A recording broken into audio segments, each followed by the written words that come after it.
Bonjour à tous et bienvenue dans le grand JT d'éducation. Tout de suite, le sommaire. C'est un des fléaux de notre époque, qu'il soit sur Internet ou à l'école. Le harcèlement continue de tuer les enfants. Alors comment lutter? Quelles sont les solutions? On en parle tout de suite avec nos invités.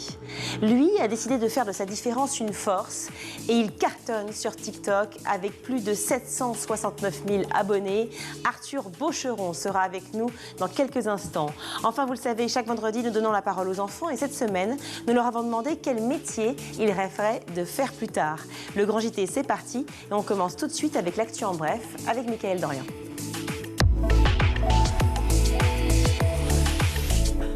Mickaël, la campagne du second tour qui se termine donc ce vendredi soir à minuit, dernier marathon média pour les candidats. Et ce matin, Emmanuel Macron était sur France Inter.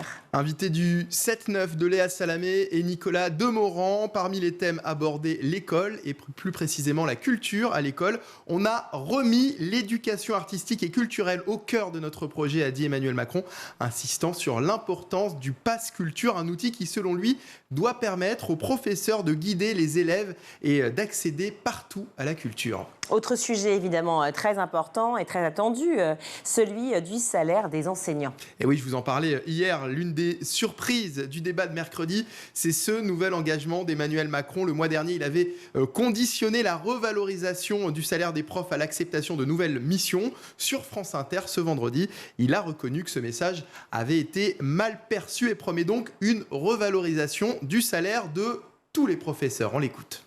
Moi, j'ai été élevé en grande partie par une grand-mère qui était enseignante, et il se trouve que j'ai épousé une enseignante, donc je sais ce que je dois à cette profession, et ce que notre République lui doit. Nous avons commencé une revalorisation des professeurs, et j'irai au bout de celle-ci, et elle n'est pas conditionnée à quoi que ce soit. Et donc ça veut dire qu'il y a une revalorisation qui est autour de 10%, ce qui fait que je peux vous dire que dès les premiers mois du quinquennat, on ira au bout de cette revalorisation, qui permettra d'abord qu'il n'y ait aucun salaire, même en début de carrière, qui soit en dessous des 2 000 €. Et ça tombe bien, hein, Marine Le Pen, qui, elle, était sur Europe 1, eh bien, promet, elle aussi, d'augmenter le salaire des profs. Sur ce point, les deux candidats semblent désormais s'accorder. En effet, revalorisation du salaire des enseignants pour Marine Le Pen, mais pas que. La candidate du Rassemblement national s'engage aussi à aider les apprentis et les étudiants qui travaillent. Il n'y a jamais eu d'ambiguïté sur ce sujet. J'ai présenté cette mesure 2000 fois, donc personne ne doute de cette situation. Mais d'abord, je tiens à dire quand même que je revalorise les revenus des enseignants et des soignants, que je donne un complément de revenus pour les apprentis et les alternants de 200 à 300 € par mois, en plus de ce qu'ils touchent actuellement, aux étudiants qui travaillent, qui pourront toucher aussi de 200 à 300 € par mois s'ils sont boursiers, lorsqu'ils travaillent à côté de leurs études. Parce que je trouve que c'est un effort de travailler à côté de ses études, il faut que cette valeur travail soit récompensée. Outre-Atlantique, justement, le New York Times annonce des hausses importantes des salaires des enseignants dans plusieurs États. Augmentation de 10% dans le Mississippi, de 20% dans certaines villes de l'Alabama, 20% également au Nouveau-Mexique. La raison de ces augmentations, c'est l'importante pénurie de professeurs qui touche actuellement le pays. Il y a quelques jours, une étude publié dans le quotidien Edweek, affirmait que plus de 40% des enseignants américains envisageaient de quitter leur métier dans les deux années à venir en raison notamment du niveau des salaires. On termine avec un appel plutôt insolite d'Emmanuel Macron passé ce vendredi. Oui, Virginie, vous savez quelle a été la question la plus posée jeudi matin dans les cours de récréation? J'ai une petite idée, ouais. Qui est Gérard Majax? Bah oui, Gérard Majax. Forcément. Emmanuel Macron avait cité le nom du célèbre magicien lors du débat face à Marine Le Pen, un peu comme la poudre de perlimpinpin en 2017, et c'est devenu donc Gérard Majax. Et bien cet après-midi, Emmanuel Macron a voulu pousser le buzz encore plus loin. Il lui a passé un coup de fil, regardez. Oui, c'est Emmanuel Macron. Je suis bien sur le portable de Gérard Majax. Et je vous dérange pas?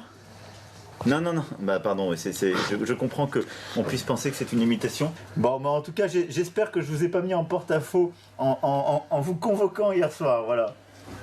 Ah bah là, maintenant, je vous ai mis dans la barque, hein.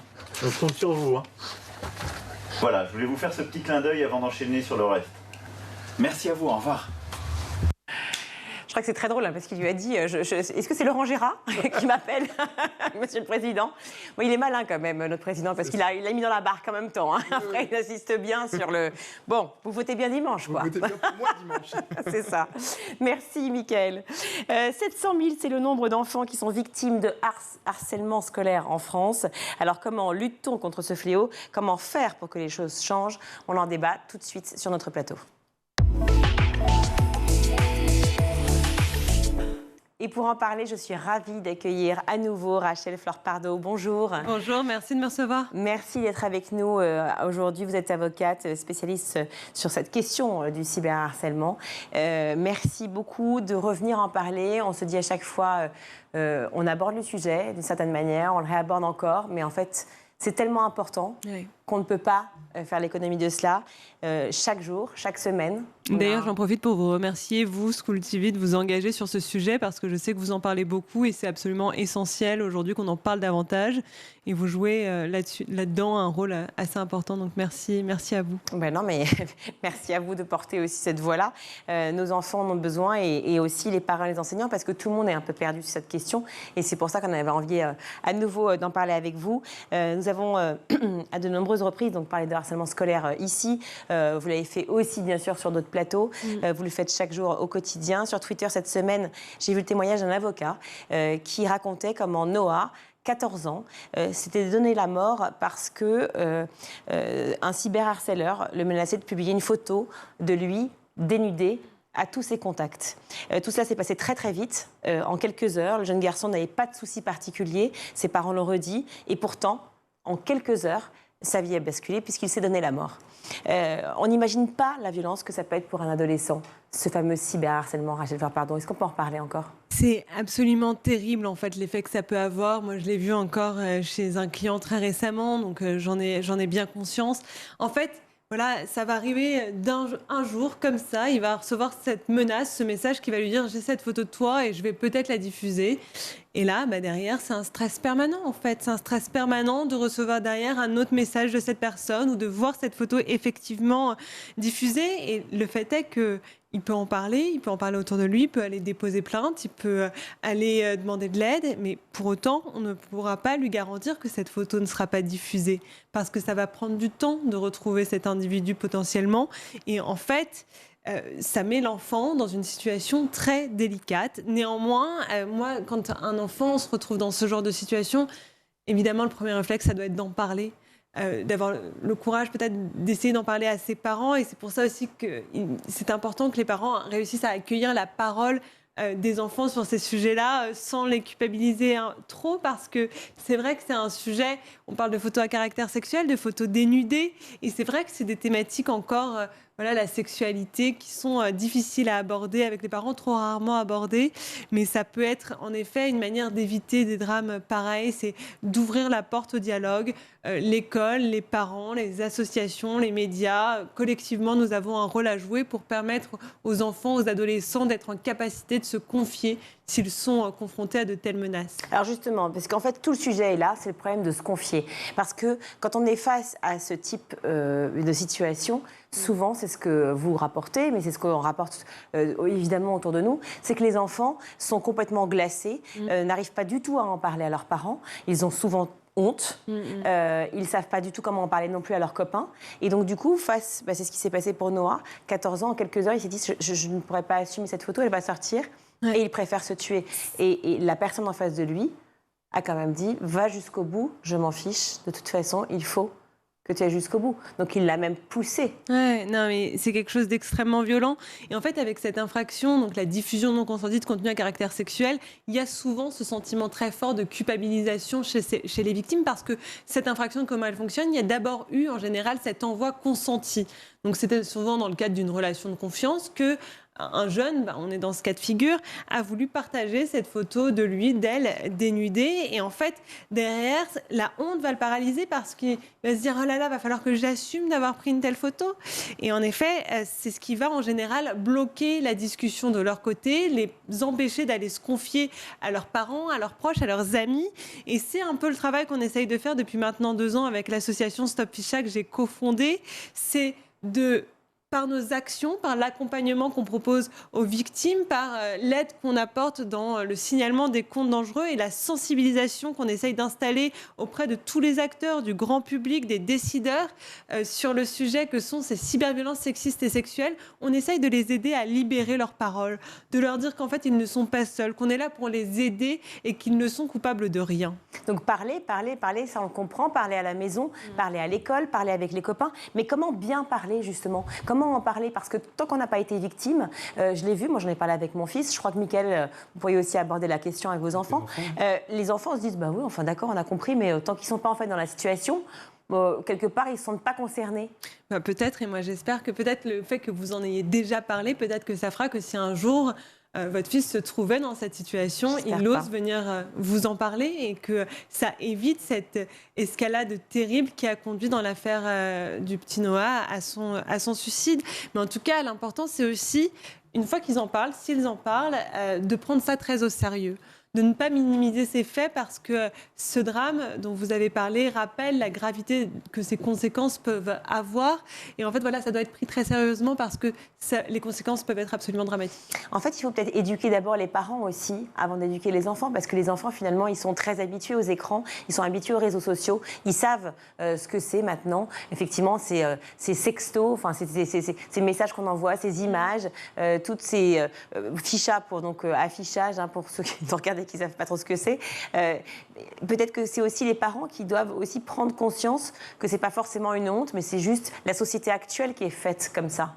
Oui, tout à fait. Mais de toute façon, à mon sens, il faut éduquer tout le monde en même temps. Il faut éduquer les parents, il faut éduquer évidemment les professeurs, tous les interlocuteurs qui vont avoir à traiter de ces affaires, les forces de l'ordre, les magistrats, les avocats, et évidemment les jeunes aussi, parce que c'est eux qui vont utiliser Internet, c'est leur usage qui doivent développer de manière plus peut-être consciente des dangers que représente Internet et aussi des dangers que ça représente quand on commet une infraction pénale. Il faudrait qu'ils prennent conscience qu'en fait, quand ils commettent ces faits, je pense notamment à la diffusion non consentie de contenu à caractère sexuel, on encourt 2 ans d'emprisonnement et 60 000 € d'amende et que c'est sérieux. Emprisonnement ferme ? En théorie, oui. En pratique, c'est que très rarement le cas. Et c'est pas le problème ? C'est une difficulté, évidemment. C'est une difficulté, c'est pour ça que je vous disais, je pense qu'il est très important qu'il y ait une formation de tous les acteurs et notamment des magistrats. Parce que pour les magistrats aussi, ce sont de nouvelles infractions qui se développent de plus en plus. Et je pense que c'est parfois assez difficile d'appréhender pour eux les conséquences dramatiques que ça a pour la victime. Parce qu'il faut quand même bien avoir conscience qu'une fois que la photo est diffusée, quasiment impossible d'obtenir sa suppression. Et donc pour la victime, c'est un stress permanent qu'elle réapparaisse. Et peut-être qu'en fait, il y a une sorte, encore de non prise en compte de la gravité des conséquences, de la gravité de ces faits. Et je pense que c'est en parlant, en se faisant l'écho de ces personnes qui en ont malheureusement été victimes qu'on appelle à cette prise de conscience générale, en fait, de toute la société, de tous les acteurs.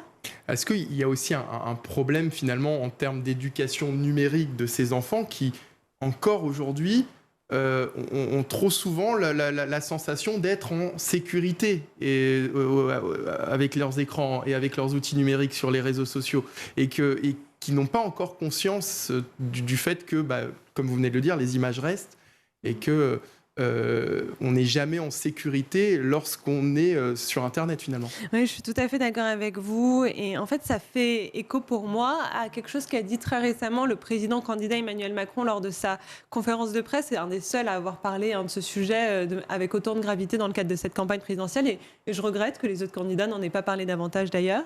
Mais oui, il évoquait cette idée qu'en fait, on vous apprend à ne pas vous battre dans la rue. Pourquoi ne pas aussi vous apprendre à être citoyen sur Internet ? En fait, les enfants, on leur donne accès. Au départ, c'est en utilisant le téléphone de leurs parents, sans trop avoir conscience en fait de ce qu'ils vont faire. On leur donne accès à ce monde sans les prévenir des dangers qu'ils y encourent. Et c'est pour ça que l'éducation est absolument cruciale. C'est pour ça aussi que le développement du contrôle parental peut aussi avoir son utilité pour aider les parents à encadrer ces premiers usages d'Internet, notamment chez les enfants les plus jeunes. Donc oui, il y a beaucoup à faire à ce niveau-là. L'éducation, à mon sens, est absolument centrale dans la prévention de ces infractions, étant donné notamment les difficultés qu'on a à y mettre un terme une fois qu'elles sont commises. Alors, restons sur le cyberharcèlement et ensuite on ira sur vraiment le dossier scolaire, enfin sur l'école de manière générale. Sur le cyberharcèlement, c'est quoi? C'est les injures qui sont possibles dans le cyberharcèlement. C'est aussi les pousses au suicide, comme on l'a vu effectivement et on parle de Noah. En fait, le cyberharcèlement, si vraiment on s'intéresse à ce que c'est quoi? C'est l'envoi répété de messages qui a pour objet ou pour effet d'altérer la santé mentale de la personne qui les reçoit. Et ça, c'est le harcèlement. Et le cyberharcèlement, c'est cette forme d'envoi qui va avoir lieu en ligne par l'outil de moyens de télécommunication électronique. Donc en fait, le cyberharcèlement, c'est une forme de cyberviolence. Mais il y en a beaucoup d'autres. Et la diffusion non consentie de contenu à caractère sexuel que vous évoquiez en est une. Et l'envoi de menaces, l'envoi d'injures en sont encore d'autres. Et les deepfakes qui sont des montages où on met la tête de quelqu'un sur un corps nu en faisant croire que ce serait le sien, en sont encore une autre qui se développe. Il y a tout un panel de violences. On résume souvent ces violences par le thème cyberharcèlement qui est le plus connu.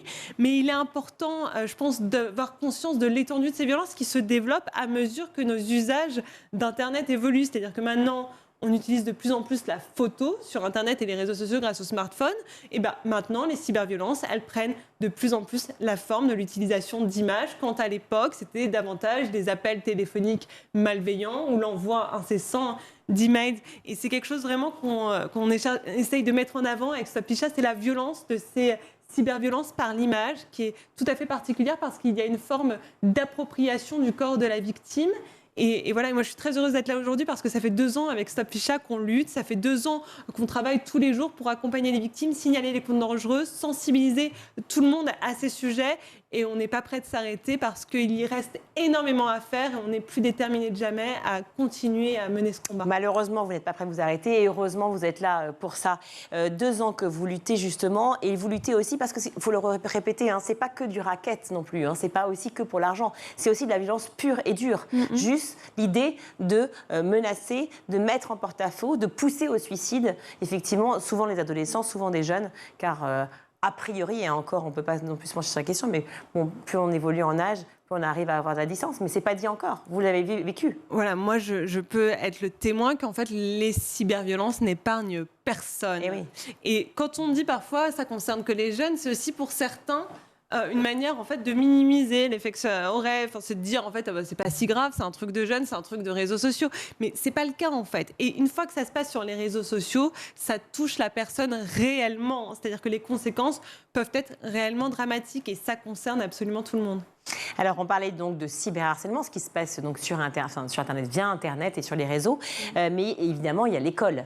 Et l'école, c'est aussi un lieu de harcèlement entre enfants. C'est une autre problématique, mais qui est très importante aussi. Et les enfants ont aussi souvent du mal à en parler soit avec leurs copains, soit avec leurs profs ou leurs référents, celui qui s'occupe de la vie éducative. Et il y a des signes qui ne trompent pas. Est-ce que, si on est parents aujourd'hui, quand on regarde l'émission, on peut se dire, OK, je me souviendrai de ce qu'a dit Rachel Fleur la prochaine fois. Est-ce qu'il y a des signes qui ne trompent pas sur un enfant perturbé? Oui, ce qui peut aider, c'est de regarder le rapport qu'a cet enfant à l'école, peut-être regarder s'il a envie d'y aller ou si d'un seul coup il n'a plus envie d'y aller, regarder aussi l'évolution de ses notes, qui peuvent être aussi un assez bon indicateur d'un stress très présent à l'école, etc. Et voilà, et faire attention à si votre enfant continue à bien se nourrir ou si d'un coup il y a une baisse d'alimentation ou au contraire une augmentation du désir de s'alimenter, s'il est en capacité de bien dormir. Ce sont tous ces facteurs qui vont permettre peut-être d'avoir un indice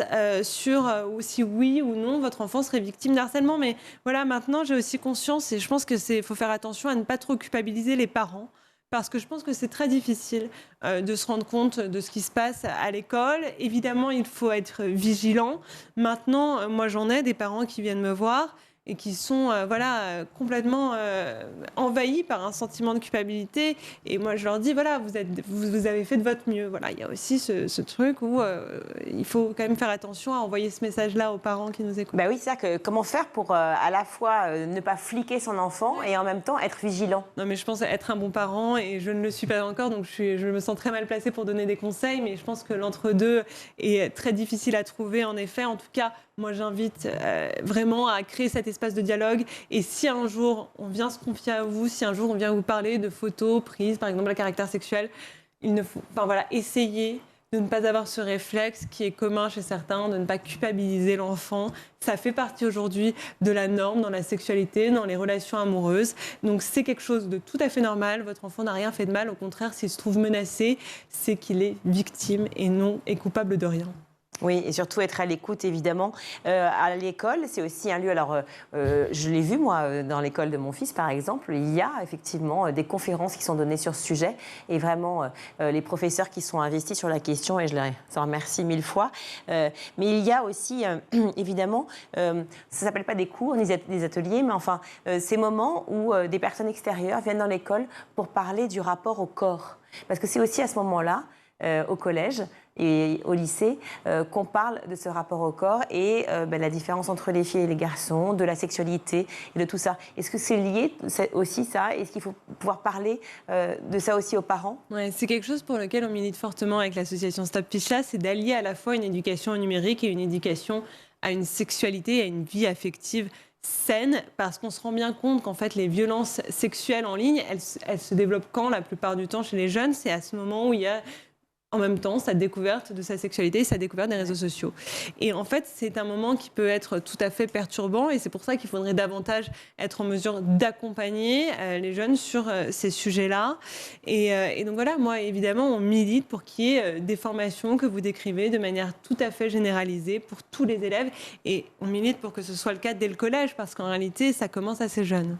Oui, ça commence effectivement assez jeune, parce que même le collège, c'est 11 ans, et on voit déjà qu'on parle de relations, ne serait-ce que de couple, de ton amoureux, dès 5 ans, 6 ans, 7 ans. Et donc finalement, il faudrait pouvoir parler de ça. Qu'est-ce qui est prévu justement par le ministère de l'Éducation pour les lycées, pour les écoles de manière générale, donc publiques et privées, sur ce sujet?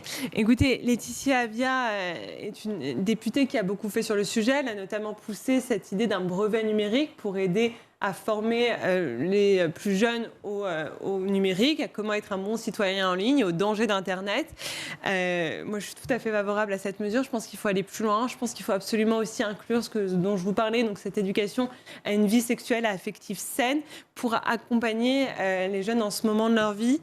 J'ai bon espoir que d'autres choses seront mises en place, mais en tout cas, ce que je remarque, c'est qu'il y a quand même pas mal de choses qui ont été créées récemment, des outils qui ont été donnés pour mieux sanctionner le harcèlement scolaire et les cyberviolences en général. Et je pense qu'on va dans la bonne direction. Maintenant, il reste beaucoup à faire. Quels outils, par exemple? Par exemple, il y a cette nouvelle infraction qui est propre au harcèlement scolaire, qui a été...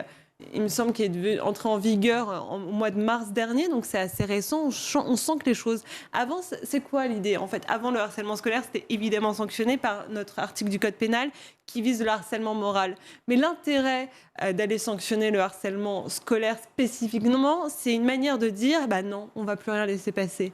Et oui, c'est grave et on considère que c'est grave. C'est aussi pour ça qu'il y avait eu un article qui était propre au harcèlement au sein du couple, propre au harcèlement au travail. Et maintenant, on a un article du Code pénal qui permet de sanctionner directement le harcèlement scolaire et qui le sanctionne en réalité de peine très importante parce que s'il y a eu tentative ou suicide, les peines peuvent aller jusqu'à 10 ans d'emprisonnement. Mais cela implique aussi les professeurs parce qu'effectivement, ils doivent être beaucoup plus vigilants aussi. Oui, tout à fait. En fait, ça implique... L'idée de cet article, à mon sens, qui voit une répression vraiment accrue pour les faits de harcèlement, c'est vraiment un côté dissuasif qui vise l'ensemble des personnes qu'on peut croiser dans l'univers scolaire. Alors ça concerne évidemment les élèves, mais ça concerne aussi le corps professoral, tout à fait. Il y a une question qui revient de plus en plus et qui a notamment été abordée pendant cette campagne présidentielle, c'est la question de l'anonymat sur Internet. Ça, c'est quelque chose dont vous parlez au sein de l'association? Oui, tout à fait, on en discute. Évidemment, c'est quelque chose d'assez délicat. C'est une question assez délicate. Moi, dans un monde idéal, je pense qu'il ne devrait pas y avoir nécessairement d'anonymat sur Internet. Et le pseudonymat devrait être suffisant. Maintenant, en réalité, c'est déjà un peu le cas. Parce que sur Internet, pour s'inscrire sur un réseau social, on entre certaines données qui doivent, en théorie, permettre de nous retrouver. On entre, par exemple, son adresse mail, on entre qu'on peut falsifier des informations aussi. On peut tout à fait falsifier. Mais néanmoins, c'est des indices qu'ont les réseaux sociaux en leur possession aujourd'hui, mais qu'ils ne communiquent pas nécessairement, notamment quand les autorités judiciaires leur demandent. Moi, j'ai encore vu très récemment dans un dossier la réponse de Telegram à des réquisitions du procureur de la République qui disait « on ne vous communiquera rien ». Et ça bloque totalement le dossier, ça bloque totalement l'enquête et ça laisse nombre de victimes sans solution pour avoir leurs préjudices réparés et avoir leurs droits reconnus. Et c'est vraiment problématique. Moi, je pense absolument qu'il est tout à fait urgent de continuer à mettre cette pression, une pression de plus en plus forte sur les réseaux sociaux, parce qu'il est déterminant qu'ils coopèrent davantage avec les forces de l'ordre et qu'ils modèrent mieux les contenus. C'est des plateformes qu'ils ont créées, c'est des espaces d'échange qu'ils ont créés. Ils sont, à mon avis, aussi un peu responsables des violences qui s'y créent. Les violences, c'est aussi les fameux clichés qui perdurent, c'est ce cybersexisme que l'on voit. Ce sont les clichés qui perdurent dans la société sur les hommes et les femmes, même chez les enfants. Oui, tout à fait, en fait, évidemment. Et c'est un peu ce qui se développe aussi avec l'usage de plus en plus des images sur Internet. C'est-à-dire que souvent, les images, elles ont une connotation sexuelle, elles ont une connotation sexiste. Les femmes en sont les principales victimes. Alors, elles ne sont pas les seules. Évidemment, il y a des hommes qui sont victimes, souvent des hommes issus de la communauté LGBTQ+. Mais derrière, il y a évidemment cette sexualisation des corps et ce sexisme en ligne qui se développe, passe par le biais de ces cyberviolences sexistes et sexuelles, mais aussi par le biais d'algorithmes qui vont mettre en avant des contenus spécifiques et souvent des algorithmes qui peuvent avoir une sorte d'a priori sexiste, en fait, qui reproduisent le sexisme ambiant dans notre société. Et quand vous le disiez tout à l'heure, finalement, les relations amoureuses aujourd'hui, elles se sont normalisées avec l'utilisation des portables, des images, des photos et les partages, effectivement, ce qu'on appelle des nudes, qui veut tout simplement dire en français des images nues, voilà, ou des images à caractère sexuel. Comment faire justement pour, si on nous regarde aujourd'hui, voilà, pour se dire, ok, moi je suis dans ma vie, je suis dans mon temps, mon monde, ma société, je veux partager aussi avec mon amoureux, mon amoureuse, voilà, des choses, mais je veux me protéger. Comment faire pour pouvoir jongler avec tout ça ? Écoutez, c'est assez délicat, évidemment. Moi, c'est pour ça que je pousse beaucoup sur l'éducation, parce que si on éduque davantage les potentiels auteurs à ce qu'ils encourent s'ils commettent l'infraction, peut-être qu'ils ne la commettraient pas. Voilà, donc il y a déjà cette éducation, cette sorte pour prévenir la commission des infractions et pouvoir permettre aux gens de partager ces images en sécurité. Alors après, il y a d'autres techniques, éviter que son visage potentiellement apparaisse sur la photo pour que ce soit moins préjudiciable si évidemment elle était repostée. Mais nous, on n'est pas du tout avec Stop Ficha dans la culpabilisation, on n'est pas du tout à dire vous ne devriez plus envoyer de news, parce qu'on est tout à fait lucide sur le fait que c'est une pratique qui n'est pas prête de s'arrêter. Et au contraire, il faut plutôt créer un système qui soit davantage protecteur. J'ai déjà rencontré des entrepreneurs, des ingénieurs qui travaillent sur la construction d'applications qui permettraient derrière de bloquer toute rediffusion, qui permettrait davantage de supprimer ces contenus. Alors peut-être que la nouvelle technologie va nous aider à pouvoir avoir ces échanges en toute sécurité, en tout cas je l'espère. Oui, parce qu'en fait, avec Stop Ficha, vous n'êtes pas encore, par exemple, sur les smartphones, à pouvoir permettre effectivement le blocage de certains partages. Je pense que ce n'est pas notre rôle. Ouais. Je pense que ce sera le rôle d'entreprise ou de futurs créateurs d'applications. En tout cas, on discute avec certains et on aide un maximum de personnes à évidemment s'engager sur ce sujet. Mais les familles viennent vous voir justement pour tout apporter... recevoir toute l'aide que vous leur apportez. Et merci encore de tout ce que vous faites, Rachel Fleur-Pardo, avec Stop Ficha. Et puis alors, bon anniversaire, si je peux dire à la sauce, mais heureusement que vous êtes là pour aider les familles. Merci d'avoir été avec nous. Merci beaucoup. Restez avec nous parce que dans quelques minutes, on sera avec le TikToker Arthur Bocheron. Ce sera juste après la pub. À tout de suite.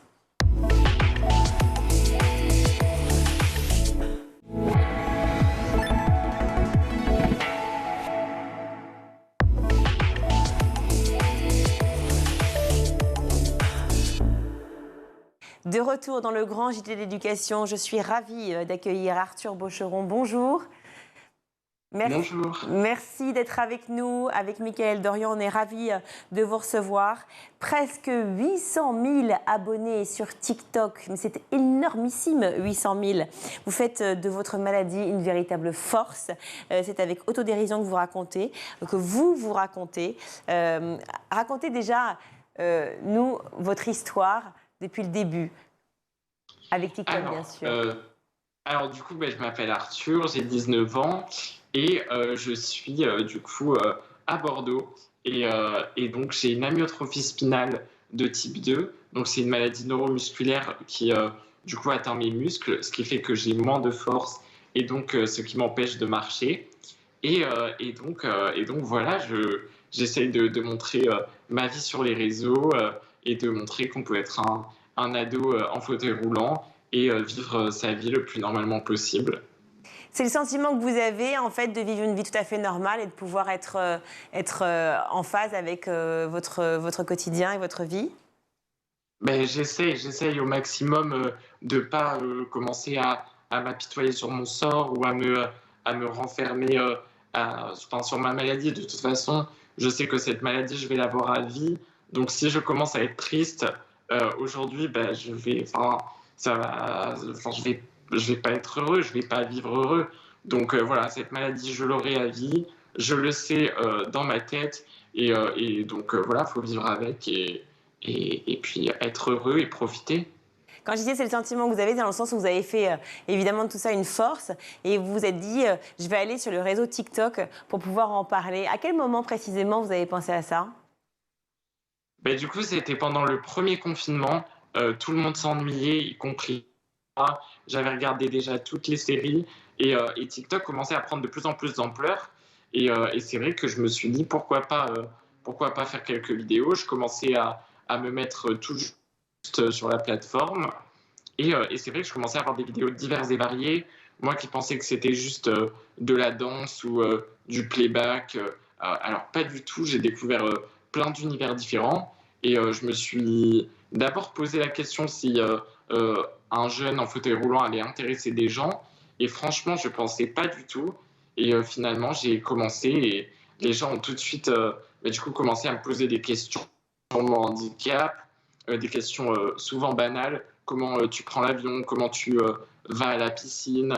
Est-ce que tu as un lit particulier? À quel moment tu as besoin d'aide? Et du coup, c'est là que je me suis rendu compte qu'il y avait une grosse désinformation de la part des jeunes sur le handicap. Et donc, j'ai voulu apporter un peu de notions aux jeunes, quoi. Et oui, justement, des notions très importantes parce qu'effectivement, je pense que les Français sont très mal informés de cette situation. Et donc, ils sont très clients de cela. Ils ont très envie de partager avec vous et de pouvoir justement communiquer avec vous sur votre vie et vos envies. Exactement, exactement. Il y a beaucoup d'interactions, beaucoup de questions. Et c'est vrai que parfois, il y a des questions qui peuvent paraître bêtes pour moi. Par exemple, est-ce que tu peux tenir un verre d'eau tout seul? Est-ce que tu peux manger tout seul? En fait, c'est des questions réelles que les gens se posent, quoi, parce qu'ils ne sont tout simplement pas informés sur ça. Donc, je suis content d'éclairer un peu les idées aux gens et comment dire que les jeunes, ils voient souvent une personne en situation de handicap comme quelqu'un de bizarre ou qui fait un peu peur. Et c'est justement ce cliché que j'ai envie de déconstruire en prouvant qu'on peut, en se débrouillant, parfois avec des galères, mais essayer de vivre normalement. C'est vraiment l'image que vous aviez, vous, en tête, c'est ce que vous pensiez, en fait, des jeunes, de l'image qu'avaient les jeunes? Des personnes en situation de handicap? Clairement. Et puis, je l'ai déjà entendu, de toute façon. Comment? Non, je vous écoute. Ok, parfait. Du coup, non, oui, je l'avais déjà entendu, même des enfants, par exemple, dans des parcs ou dans la rue, qui me montrent du doigt, et les parents sont tout de suite en train de leur dire non, va faire autre chose. Enfin voilà, je sais qu'il y a quand même une grosse désinformation. Donc voilà, c'est vrai que les gens voient, même au collège, forcément, quand tu as une différence, une particularité physique, tu peux souvent être mis de côté ou être vu un peu comme une personne bizarre, pas dans la norme. Donc, faut changer ça et faut tous s'accepter les uns les autres. C'est pas encore réussi, mais voilà, j'essaye d'apporter ma touche à l'édifice. Et oui, très belle touche qui marche très bien et on est très heureux de pouvoir justement discuter avec vous sur les réseaux sociaux, on le sait. Hein. Il y a aussi beaucoup de violence, de commentaires pas forcément toujours très sympas. Est-ce que TikTok rompt un peu avec cette réputation? Alors oui, dans mon cas, c'est vrai que j'ai la chance de ne pas avoir beaucoup de commentaires méchants. Ça arrive forcément, on ne peut pas plaire à tout le monde et parfois les gens sont assez crus parce que sur les réseaux, il y a l'anonymat, c'est super facile de poster un commentaire comme ça sans réfléchir directement et sans penser qu'il y a une personne derrière ça. Ouais, bon, c'est souvent foutu de ma voix, comme quoi elle était un petit peu bizarre. Voilà, plein de trucs comme ça. Mais après, c'est vrai que j'ai pas subi de harcèlement sur les réseaux ou quoi que ce soit. parce que quand même TikTok c'est assez cadré, assez contrôlé. Donc sur ce coup, ça va. Mais ça peut être très dangereux et je vois surtout les jeunes, plein de jeunes qui veulent commencer sur les réseaux ou voilà, devenir créateurs sur les réseaux. Et je leur dis de faire attention parce que si on n'a pas les épaules, si on est trop susceptible, bah, ça peut très vite devenir dangereux parce que dès que tu as une particularité physique ou voilà, quelque chose qui n'est pas dans la norme, on va te tacler dessus en continu, quoi. Vous avez des jeunes qui vous contactent justement pour vous demander des conseils, des jeunes qui ont envie de se lancer comme vous sur les réseaux? Oui, oui, exactement. Ben ouais, il y a plein de jeunes qui me contactent et puis même des personnes en situation de handicap qui veulent aussi montrer leur quotidien sur les réseaux. Donc j'essaye au maximum de les guider, de leur donner des conseils par rapport à ça. Donc ouais. Alors, on voit très bien, en fait, ce que vous apportez aux autres. Et comme toujours, hein, d'ailleurs, hein, ce sont toujours la même situation. C'est ceux qui vivent ces moments-là qui sont les plus généreux. Mais qu'est-ce que ça vous apporte à vous, justement, cette exposition? Ben, ça m'apporte beaucoup de bonheur en soi dans ma vie. Je rencontre énormément de gens. Ça m'apporte beaucoup d'opportunités de défendre ma cause. Et puis voilà, je rencontre des personnes incroyables, même des créateurs que je suivais quand j'étais petit et que là je rencontre maintenant et qui suivent ce que je fais. Donc c'est assez dingue.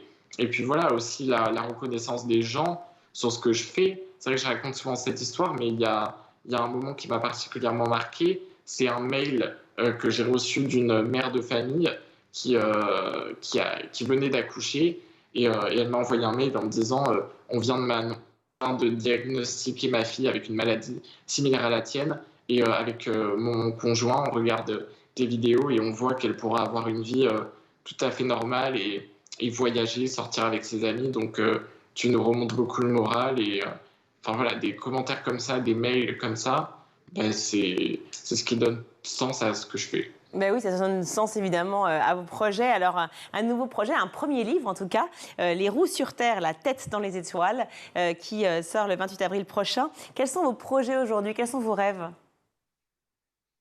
Déjà, ce livre que j'ai juste ici, je suis tellement content de tout le travail qu'on a fait avec Olivia, avec First, avec la dessinatrice Alizée. Voilà, pendant un an, on a comment dire, les équipes du coup de First ont vraiment se sont insérées dans ma vie en rencontrant mes parents, mon frère, mes amis et voilà, on retrace du coup toute mon histoire, l'annonce de ma maladie, mes voyages, toutes les galères qui a pu m'arriver parce que quand on est en fauteuil roulant, je peux vous dire que quand on voyage ou même dans la vie en général, il y a plein de galères. Voilà, des expériences plus ou moins positives, des mauvais souvenirs aussi, de choses qui me sont arrivées. Donc voilà, je retrace un peu tout ça dans ce livre et je suis trop content. Alors Arthur, donc le livre, effectivement, je vois très bien, mais quels sont les futurs projets? Un second livre, une bande dessinée, un film? Pourquoi pas? Bon, alors déjà, un second livre, on va laisser commencer et sortir du coup le 28 avril ce livre et voir les premiers retours que je peux avoir. Et ensuite, moi, j'ai plein de rêves dans ma tête. Pourquoi pas faire une aventure à l'autre bout du monde, dans un pays pas accessible et essayer de survivre entre guillemets là-bas. Ça, c'est un de mes rêves de faire ça. Et ensuite, pourquoi pas un podcast ou avec des personnes en situation de handicap qui raconteraient leur histoire. Enfin voilà, j'ai plein de projets dans ma tête et je vais essayer de les accomplir. Formidable Arthur Bocheron, merci mille fois d'avoir été avec nous. Un petit clin d'œil à Click et à l'équipe de Mouloud Achour. Là, je vois la tasse qui est derrière vous. J'imagine que vous avez dû participer. Exactement. c'est ça. Ouais. Ils sont formidables et on les embrasse aussi. Merci en tout cas Arthur Bocheron d'avoir été avec nous dans le Grand JT de l'Éducation. On vous souhaite plein de succès et plein de moments formidables avec tous ceux qui vous suivent, avec vos 800 000 abonnés sur TikTok. Merci d'avoir été avec nous. C'est vendredi et le vendredi, eh bien, on donne la parole aux enfants dans le Grand JT. Cette semaine, on leur a demandé quel métier ils rêveraient de faire plus tard. Regardez.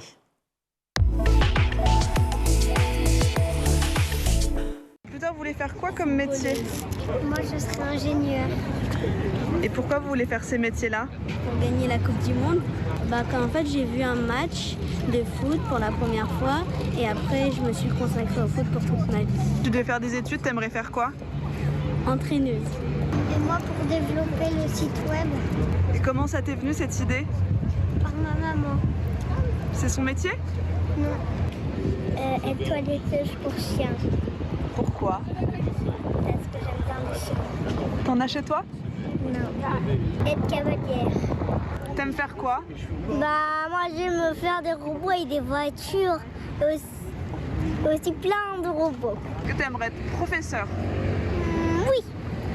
Bien, on espère que le futur président de la République ou présidente de la République aura noté qu'il faut augmenter le salaire des profs, justement, notamment pour elle. Il serait temps d'y penser. Merci beaucoup, en tout cas, à Agathe Delannoy pour ces images.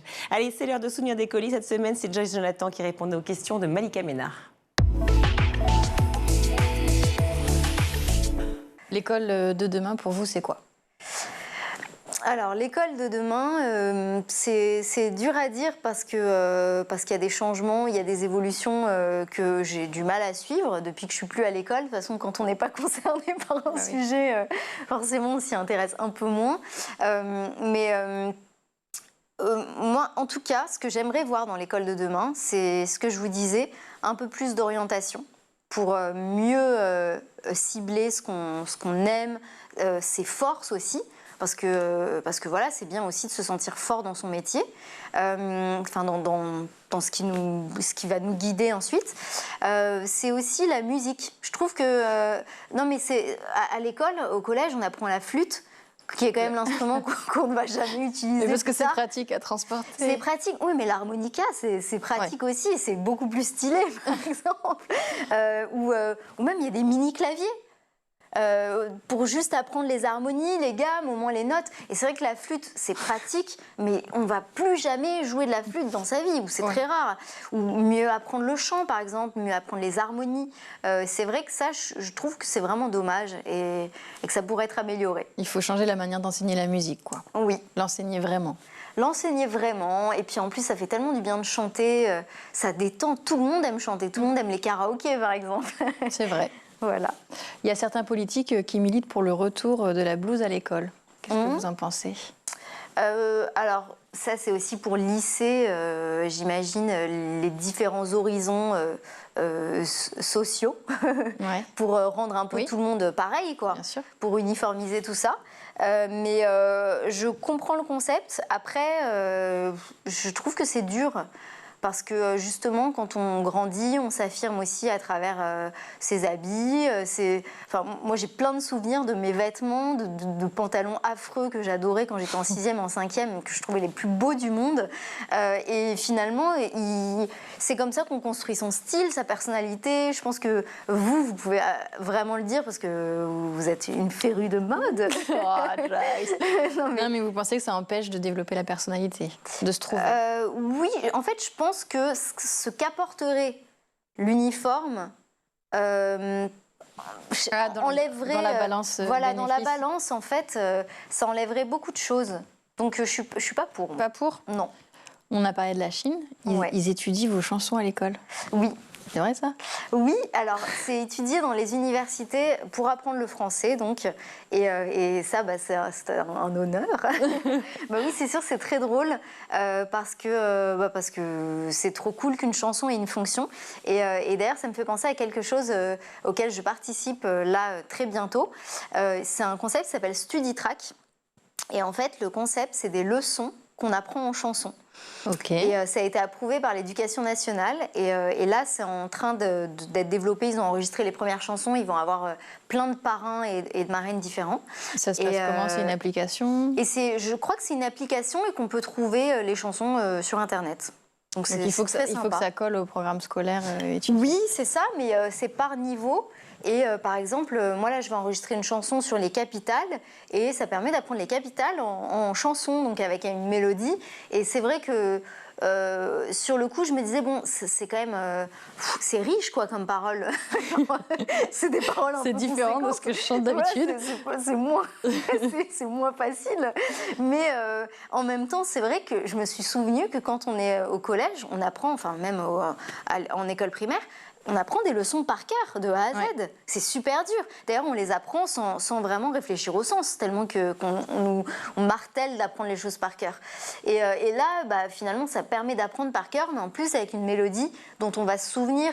Et c'est vrai que... C'est sur des mélodies qu'on connaît déjà? Non, c'est des mélodies nouvelles, mais je trouve que ce qui est cool, c'est que, on se rend compte quand on apprend une chanson, même dans une autre langue, à quel point on mémorise plus facilement les mots. Ouais. Et voilà, donc je trouve que le concept est sympa.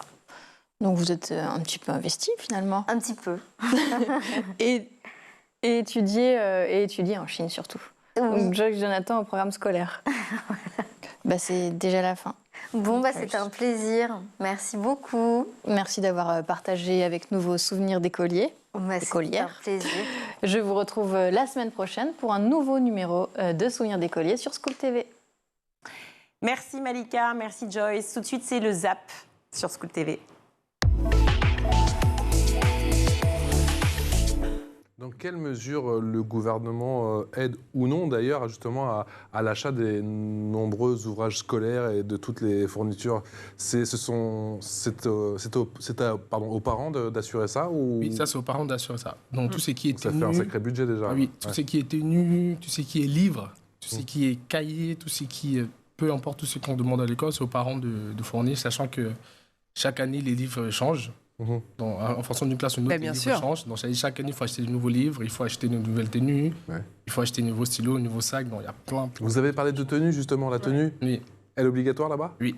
L'uniforme, elle est obligatoire. Et moi, par contre, de ce côté, j'aime bien. C'est ça qui me manquait. Drôle. Alors, c'est drôle, Patrice, parce que tous les gens qui ont connu l'uniforme aiment l'uniforme. Alors que nous, en France, on est plutôt réfractaires. On en a parlé parce qu'on l'a pas connu. Mais oui, mais c'est vrai que tous les gens qui ont connu l'uniforme dans leur collège et lycée... L'uniforme est bien, pour moi, c'est bien parce que ça... Quand chacun a son uniforme, on ne sait pas qui est qui. On sait pas, comme au Cameroun, on dit l'enfant d'eux. On ne sait pas qui est l'enfant d'eux. On sait qu'on est tous au même niveau, au même standard.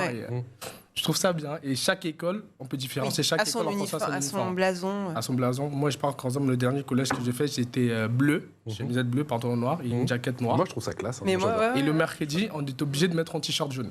D'accord. On fournit par l'école, quoi. Donc, mais bon, tout ça dans l'école et tout. Ben Yoassi, vous aussi, vous avez connu l'uniforme. Vous êtes pour l'uniforme. Quelle est la plus-value, d'après vous, de porter l'uniforme à l'école? Donc, pour moi, je suis pour l'uniforme. Et j'ai porté l'uniforme on va dire, de la maternelle jusqu'en terminale. Donc, on va dire, on a été plongé dans ça. Et l'uniforme, en fait, comme Ariel l'a si bien dit, ça permet de ne pas savoir qui est qui, de ne pas avoir de discrimination et de ne pas être frustré, en fait. Parce que si tout le monde s'habille n'importe comment, des chaussures de marque, des t-shirts de marque et tout, par rapport à celui qui n'est pas aisé, en fait, cette personne peut être frustrée et ne pas pouvoir, en fait, suivre, en fait, le cours, en fait. La personne peut être embrouillée, la personne peut être frustrée. Et donc, le fait d'avoir la tenue, en fait, ça permet de passer de manière discrète et tout le monde est au même pied d'égalité, en fait. Et comme ça, il n'y a pas de discrimination. Et comme ça, tout se passe bien. Donc, je suis vraiment pour le port de la tenue. Vérité, mensonge, qu'est-ce qu'il y a comme autre thématique? L'environnement, ils y sont sensibles? L'environnement, ils y sont sensibles d'un point de vue... c'est un peu pour ça que... Très quotidien, oui, on va en parler, bien sûr. Ouais. Oui, et ils sont aussi assez surpris quand je leur dis que les repas à la cantine, c'est politique, et que ça peut concerner le président ou la présidente de la République, que les horaires de travail de leurs parents, l'âge de départ à la retraite de leurs grands-parents. En fait, je ramène un petit peu de la politique dans leur quotidien. C'est des choses qu'ils voient, mais ils ne sont pas forcément dit « Ah d'accord, il y a quelqu'un qui choisit comment ça fonctionne ». Vous êtes prête, Magali Payen, si j'ose dire, depuis 2018, parce que On est prêt, c'est le collectif que vous avez monté pour faire bouger les lignes avec un certain nombre de personnalités issues de la culture, mais issues aussi des influenceurs web, Norman, Enjoy Phoenix, Marion Cotillard, Juliette Binoche. L'idée, c'était d'aller chercher ces influenceurs positifs pour prendre ces audiences par la main, leur dire qu'on n'est pas juste des consommateurs et des consommatrices de contenu, on est aussi celles et ceux qui pouvons faire bouger les choses pour le climat dans la vraie vie. Oui, c'est ça. En fait, l'objectif d'On est prêt, à l'époque où je l'ai lancé en 2018, c'était de créer un grand écosystème qui coordonne les artistes entre eux sur ces sujets dont ils parlent en fait à des moments différents, de différentes manières. Et en fait, là, l'idée, c'était vraiment de se rassembler autour d'un même moment et autour d'un même call to action. Donc de rassembler et coordonner ces artistes entre eux, mais aussi les coordonner avec des experts, des scientifiques, des lanceurs d'alerte, des journalistes qui alimentent leur contenu, et ensuite de les coordonner avec des acteurs sur le terrain, donc des ONG et des entrepreneurs sociaux. Et donc la toute première campagne On est prêt, c'était une première campagne pour dire qu'on est prêt à agir pour le climat, à notre niveau. Donc on a rassemblé plus de 100 personnalités sur un mois, et il y avait un défi par jour qui était proposé pendant ce mois. Et ces 100 personnalités, en fait, nous permettaient de toucher des publics qui n'étaient pas touchés habituellement.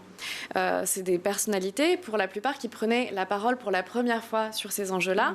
Et le fait d'avoir ces rôle modèles, en fait, qui parlaient à leur communauté, ça permettait de rendre le sujet cool. Et c'est vraiment l'enjeu aujourd'hui, c'est de rendre l'écologie, la sobriété, sexy. Et à l'époque, donc, l'objectif, c'était donc de dire on est prêt à agir pour le climat et on le montre. On prend nos responsabilités de citoyens. Le premier défi à l'époque, c'était je nettoie ma boîte mail. Parce qu'Internet, à l'époque, c'était l'équivalent du 6e pays au monde en termes de gaz à effet de serre émis. Donc aujourd'hui, ça a empiré. Et les défis étaient crescendo comme ça pendant un mois. Donc au début du grand défi, on a parlé donc d'hygiène numérique et puis d'adopter une gourde pour arrêter les bouteilles en plastique. Au milieu du mois, on a parlé de la consommation de viande et de poisson.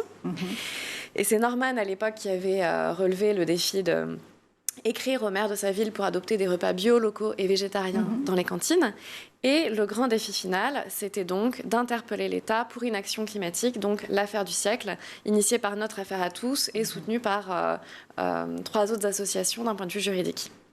Voilà, et donc le propos à la fin de ce mois, c'était de dire qu'on est prêt en tant que citoyen, on montre que nous sommes prêts à prendre nos responsabilités, donc il faut arrêter de nous prendre comme justification pour ne pas agir.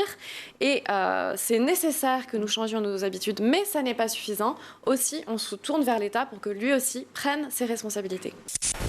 J'ai entendu quelque chose d'important dans ce que disait Ben à l'instant, effectivement. Alors, il y a bien sûr les conditions. On a dit qu'il y a beaucoup d'élèves en classe, en privé, 75 élèves. Déjà, dans le public, c'est bien plus que ça, visiblement. Mais le professeur est respecté. On fait souvent des émissions ici concernant le professeur en France qui, lui, n'est pas respecté.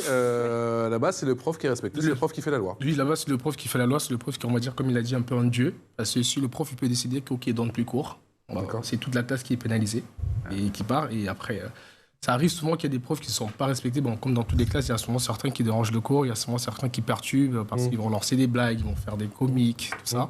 Mais là-bas, le prof, s'il décide de ne pas donner son cours, c'est toute la classe qui est pénalisée. Le prof, il est respecté, il est craint aussi parfois ?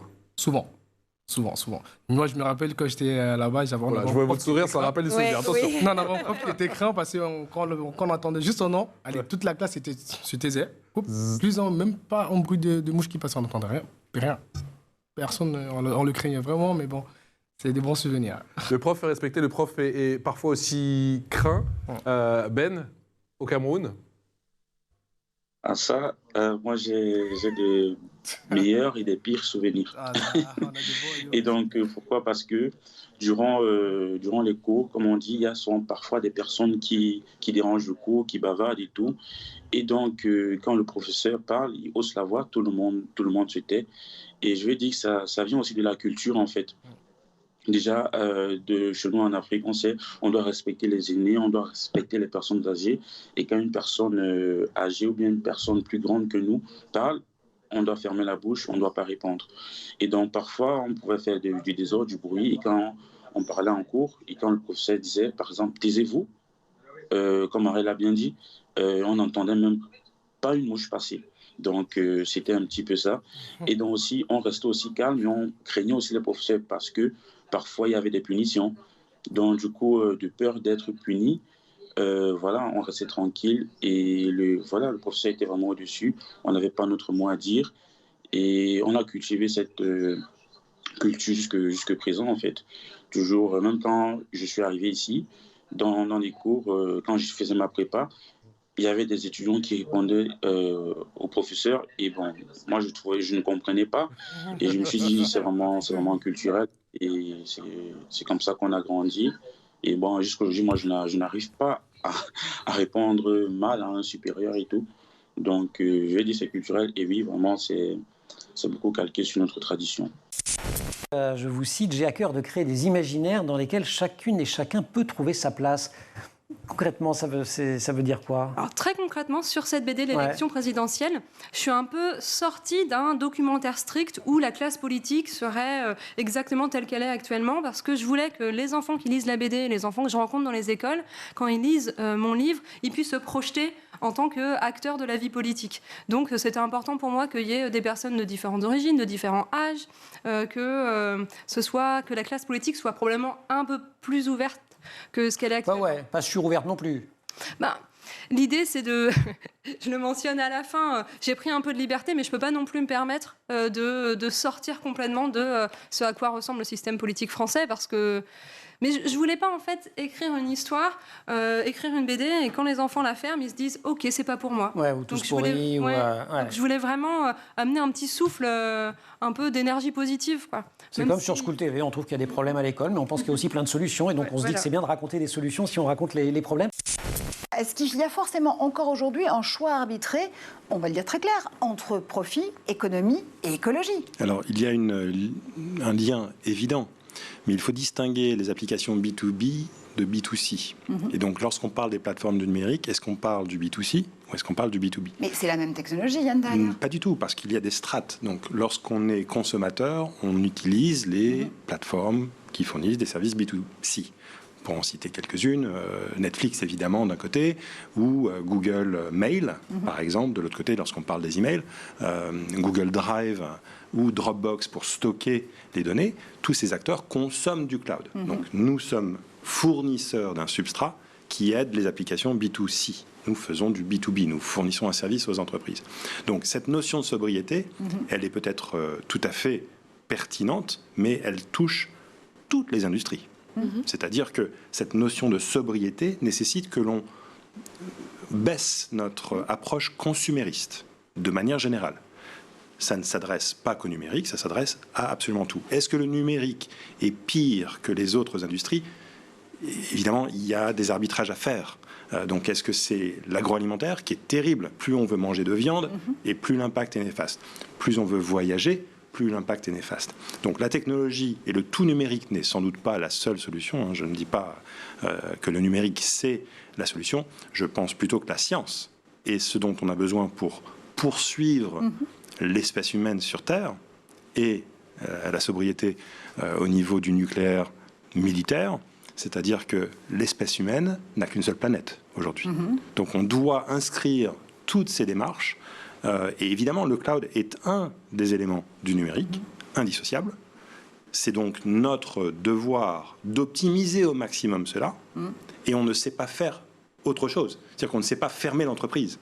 L'entreprise doit exister, mais elle va exister en baissant sa consommation et en transférant de la valeur aux clients.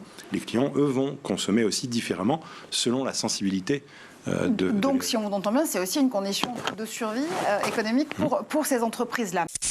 Pouvoir d'achat, sujet traité évidemment dans les programmes scolaires. Oui, le sujet du pouvoir d'achat apparaît notamment en terminale dans la spécialité sciences économiques et sociales, dans un chapitre sur l'évolution des inégalités économiques depuis le début du XXe siècle. Alors dans ce cours, on va définir ce qu'est le pouvoir d'achat. Alors selon l'INSEE, je cite, le pouvoir d'achat du salaire est la quantité de biens et de services que l'on peut acheter avec une unité de salaire. Alors son évolution est dépendante de celle des prix et des salaires qui influent grandement sur la consommation. À partir de cette notion de pouvoir d'achat, on rentre dans d'autres notions ?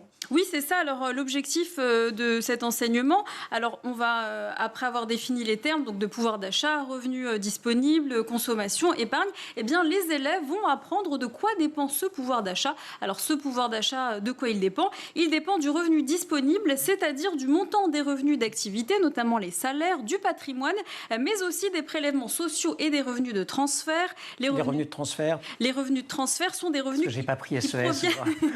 sont des revenus qui proviennent des opérations de redistribution réalisées par les pouvoirs publics. Donc les ménages les moins aisés bénéficient de ces revenus de transfert qui leur permettent donc de subvenir à leurs besoins et donc d'améliorer ce pouvoir d'achat. Et voilà pour le ZAP, c'est la fin de cette émission. Merci mille fois Michaël Dorian. Merci Virginie. On se retrouve lundi avec plaisir. Avec donc un nouveau président ou une nouvelle présidente. C'est la fin de ce grand JT de Canal 247 sur les Freebox, School TV pour revoir l'émission aussi, schooltv.com. Merci à Kenny Dellenbach à la réalisation, au son Saïd Mamou, Laure Edmond au make-up et bien sûr les grandes, les immenses, Emma Guessel et Agathe Delannoy à la rédac. Ciao.